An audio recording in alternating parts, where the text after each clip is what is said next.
Joining me now is a man not known for sitting on the fence. He passionately opposed the invasion of Iraq, and now he feels that Hezbollah is justified in attacking Israel. The Respect MP for Bethnal Green is in our central London studio. A very good evening, good morning rather, to you, Mr. Galloway.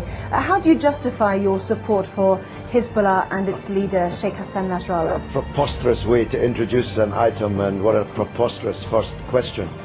24 years ago, on the day my daughter was born, and I've just celebrated her 24th birthday, I had to dash to the maternity hospital to see her given birth from a mass demonstration in London against the Israeli invasion and occupation of Lebanon. Israel has been invading and occupying Lebanon all of my 24-year-old daughter's life. The Hezbollah are a part of the Lebanese national resistance, who are trying to drive, having successfully driven most Israelis from their land in 2000, Israel from the rest of their land, and to get back those thousands of Lebanese prisoners who were kidnapped by Israel under the terms of their illegal occupation of Lebanon.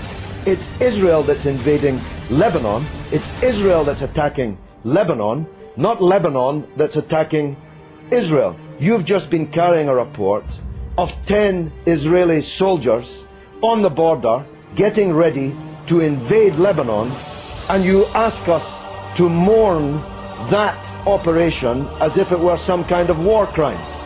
Israel is invading Lebanon and has killed 30 times more Lebanese civilians than have died in Israel. So it's you who should be justifying the evident bias which is written on every line on your face and is in every nuance of your voice and is loaded in every question that you ask.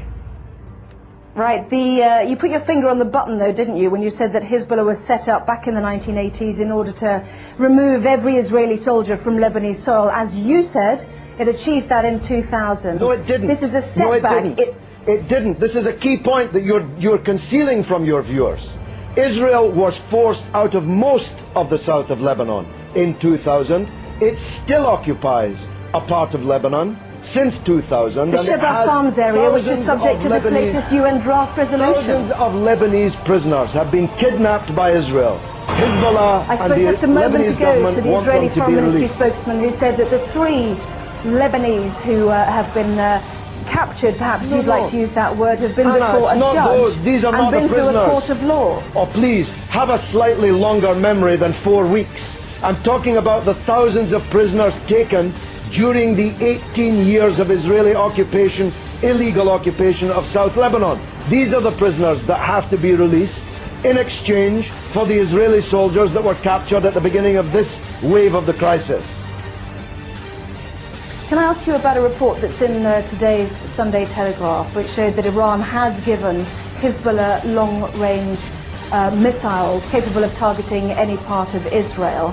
Iran, according to this Iranian MP who helped found Hezbollah, has also said that Iran has given the authorization to target Tel Aviv.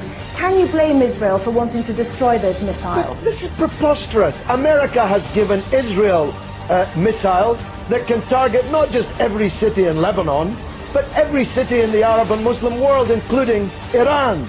Why should America be allowed to give long-range missiles to Israel, including hundreds of nuclear missiles, but Iran is not allowed to give missiles? Because it's given it to a terrorist organization. But they're not a terrorist organization. Only in the mind of Rupert Murdoch's Sky and the Times and the Sun and the News of the World. I'm going to stop you there, Mr. Galloway. Prescribed terrorist organizations. One man's terrorist is another man's freedom fighter. We know that perfectly well. In most people's eyes, they are deemed to be. They had a choice, didn't they? Let's understand this. They had a choice, like the IRA, to take on politics. Listen, Anna. I'm saying they had a choice to absorb the idea of politics. They've got 2 Hezbollah cabinet ministers. Anna, one man's terrorist is another man's freedom fighter. You are totally wrong in saying that in most people's eyes, Hezbollah are terrorists. In most people's eyes, Israel is a terrorist state. It's the fact that you cannot comprehend that fact that leads to the bias which runs through all of your reporting and every question that you've asked me in this interview.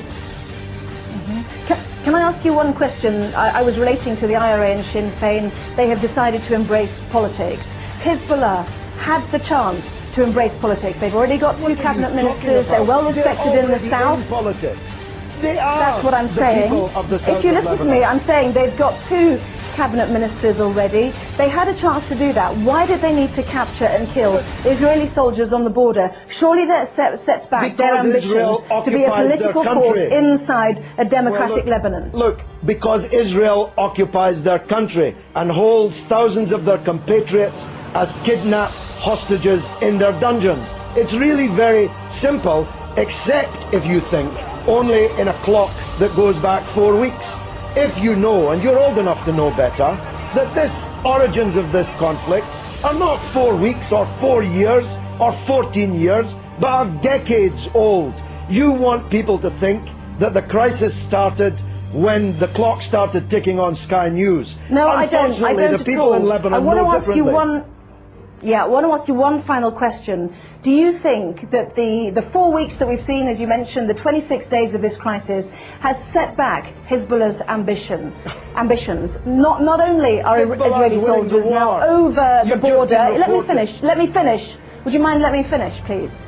Not only are Israeli soldiers over the border in sizable numbers, but also there claims to be a good political organization to help a democratic Lebanese government with the Syrians who've also now left an independent state. That has also come to blows as well. What a silly question. What a silly person you are. Hezbollah is winning the war. You can see it on the other half of the screen. Hezbollah is more popular today. That was not my question. Hezbollah is more popular today in Lebanon amongst Christians, amongst Sunnis, amongst Shiites, amongst all Arabs, amongst all Muslims than it has ever been. It's Israel who's lost the war, and Bush and Blair for politically organizing the war, who've lost politically. This is a defeat for Bush and Blair and Israel. Everybody but you can see it. Let me separate out that question then. Is it a setback, given that Hezbollah was set up in order to get Israeli soldiers off Lebanese soil, that there are now more Israeli soldiers on Lebanese soil than there were 26 days ago? Well, they seem to be getting a bloody good hiding on the other half of the screen that I'm watching. Maybe you can't see it, but I'm watching them getting a bloody good hiding in the war. So if that's a success, I'm not sure what a failure would look like. The reality is that this conflict will go on.